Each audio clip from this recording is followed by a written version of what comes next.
Fin de formation de 2 semaines en leadership pour le personnel féminin officier issu des forces de défense et de sécurité. C'était ce matin à l'école et centre de formation de la gendarmerie nationale. Très heureux de vous compter parmi nous, à toutes et à tous. Bonsoir et bienvenue dans ce journal. Renforcer les compétences stratégiques et opérationnelles des femmes officiers pour un commandement efficace. C'est l'objectif majeur de la session de formation en leadership féminin qui vient de s'achever ce vendredi 14 août 2026 à l'école et centre de formation de la gendarmerie nationale. Durant 2 semaines, les participantes issues des forces de défense et de sécurité ont exploré les clés de la prise de décision, de la gestion du stress et de la communication stratégique. Les détails dans ce reportage.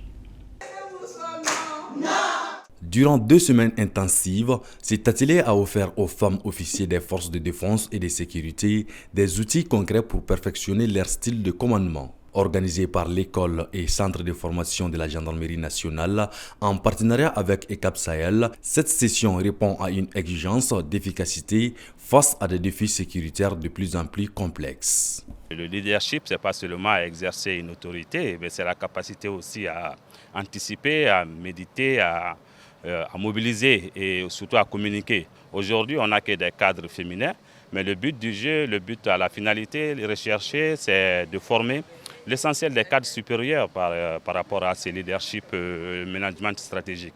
On sait qu'aujourd'hui, les défis sont multiples, les défis sécuritaires sont multiples et en plus, ces défis sont de plus en plus complexes et dépassent largement la capacité d'une seule institution ou d'un seul corps. Donc, mutualiser les procédures et avoir une même culture de commandement et de leadership est vraiment essentiel aujourd'hui pour essayer de relever tous ces défis-là. Au programme de cette immersion, autodiagnostic, technique de délégation, gestion du stress sur le terrain et maîtrise de la communication institutionnelle. Un bilan jugé très satisfaisant par l'équipe d'encadrement qui souligne la détermination et l'engagement sans faille des participantes. Durant les 2 semaines de renforcement des capacités, nous avons eu à toucher à 7 modules qui ont été structurés en 18 leçons, notamment la compréhension d'abord du concept de leadership et du concept du genre, et ensuite l'autodiagnostic, parce qu'on ne peut pas parler de leadership sans faire d'abord son propre introspection, ce qui a permis à ces femmes officiers de connaître leurs forces, leurs limites, leurs valeurs et les différentes réussites qu'elles ont déjà obtenues de par leur exercice de leadership. Ensuite, nous avons parlé du management parce que le management, c'est un élément extrêmement important pour une femme officier qui est appelée à faire le commandement. Donc, les techniques de délégation, de prise de décision et comment se fixer une vision stratégique, ces femmes officiers ont été formées par rapport à cela. Être leader, c'est souvent opérer sur des terrains extrêmement difficiles, qui sont les théâtres d'opération. À cet effet, elles ont été renforcées sur les techniques de gestion du stress en tant que femmes leaders et comment est-ce qu'elles peuvent galvaniser leurs troupes après une défaite pour pouvoir mieux gérer leur stress. Et qui parle de leadership parle forcément de la communication. Je peux même dire que c'est le cœur du leadership. À cet effet, les participants se sont apprêtés à des exercices d'interview, à des techniques d'improvisation, à des techniques de prise de parole, ainsi que les astuces pour prendre une bonne posture en tant que femme leader. Armées de ces nouveaux acquis, les participantes entendent désormais faire valoir ces savoir-faire au sein de leurs unités respectives, tout en jouant un rôle de mentor pour les nouvelles générations. Cet atelier s'est bien passé. Il nous a appris à être davantage des visionnaires, de guider et de motiver les équipes vers l'atteinte des objectifs. Au retour au service, nous avons prévu de faire les mentorats actifs, c'est-à-dire associer des profils jeunes aux profils beaucoup plus expérimentés et à travers le partage d'expériences. Durant cette semaine, je dirais que ça a été très fructueuse, dans le sens où ça a renforcé mes capacités d'analyse, de prise de décision et d'anticipation face à toute situation de risque. Le message que j'ai ajouté, c'est de demander à ces initiateurs-là, à ces organisateurs, de faire plus de sessions et de permettre à d'autres femmes officiers de bénéficier de la même formation que nous, on a eu à avoir aujourd'hui. Au-delà du simple renforcement des compétences, cette session marque une étape majeure dans la valorisation du leadership féminin au sein du commandement militaire et paramilitaire. Un modèle à pérennisation stratégique pour relever ensemble les défis sécuritaires de demain. Engager la jeunesse malienne dans la consolidation de la paix et la lutte contre les fausses informations, c'est tout l'enjeu de la dynamique portée par le Conseil national de la jeunesse dans le cadre de la semaine nationale. Panel de discussion, dons de sang ou encore actions d'insertion professionnelle, les initiatives se multiplient sur toute l'étendue du territoire national. Suivons ces reportages. Face aux défis sécuritaires et aux enjeux de la transition, la jeunesse se positionne en première ligne. Placée sous le haut patronage du président de la transition, le général d'armée Assimi Goïta, la Semaine nationale de la jeunesse met l'accent cette année sur la paix et la lutte contre la désinformation, un fléau qui touche particulièrement les réseaux sociaux. Il est très important que nous consolidons tout ce qui est question de paix et surtout aujourd'hui en matière de la désinformation. Les plusieurs autorités ils ont placé la confiance à la jeunesse malienne, et notamment le général d'armée Assimi Goïta. Et notre contribution, c'est de faire venir nos camarades jeunes, échanger et de parler de tout ce qui est question de prévention des conflits. Surtout aujourd'hui avec l'extrémisme violent, les réseaux sociaux jouent un très grand rôle. C'est nous qui sommes la couche majoritaire qui sont sur les réseaux.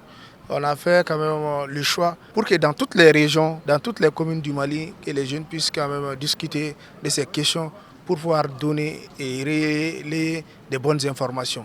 Au-delà de la sensibilisation, les programmes s'articulent autour des activités citoyennes et solidaires, dont des sang en hommage aux forces de défense et de sécurité, panels d'échange, activités culturelles et sportives, mais aussi un accent particulier est mis sur l'insertion professionnelle des jeunes pour préserver la jeunesse des tentations déstabilisatrices. Et déjà, nous sommes dans cette dynamique d'insertion des jeunes. À travers le ministère de la Réconciliation, nous avons quand même un partenariat très fructueux. Et aujourd'hui, tout ce qui est projet quand même de la réconciliation, les jeunes sont au cœur de ces actions. Que ce soit le projet Malidenko, le projet CRSS et tant d'autres aujourd'hui, les jeunes sont au cœur de ces emplois. Parce que nous avons dit, tous, la majeure partie, il y a certains jeunes qui sont tentés parce qu'ils n'ont pas d'opportunité. Il faut faire occuper les jeunes. C'est la raison pour laquelle d'insertion, on ne blague pas avec. Et en même temps, tout ce qui est des travaux d'intérêt commun, aujourd'hui, nous accentuons beaucoup de parler de notre État. Autrefois, c'est les partenaires de développement qui se mettaient en avant. Mais nous savons très bien qu'ils sont là pour accompagner l'État. Maintenant, pour éviter toutes ces confusions, c'est l'État aujourd'hui qui est devant de tout ce que nous sommes en train de faire comme action et pour l'insérer les jeunes. Et nous demandons à toute la jeunesse d'accompagner nos forces de défense et de sécurité dans leur mission régalienne. Et nous, en tant que civils, nous devons donner des bonnes informations pour pouvoir sécuriser nous-mêmes d'abord et sécuriser notre localité et sécuriser notre pays. Rien ne peut aller sans l'information. C'est la raison pour laquelle, à travers les réseaux sociaux, nous invitons les jeunes à se limiter aux canaux officiels pour éviter de ne pas partager de ce qui n'est pas à partager et donner les bonnes informations, sensibiliser et toujours mettre le pays devant. Et nous n'avons qu'une seule patrie qui est le Mali et nous devons sauvegarder l'intérêt de notre pays. Adapter les réponses aux réalités de chaque région tout en gardant l'unité nationale, c'est le cap fixé par le CNJ Mali, qui rappelle que la sauvegarde de la patrie reste une responsabilité partagée par toute la jeunesse malienne.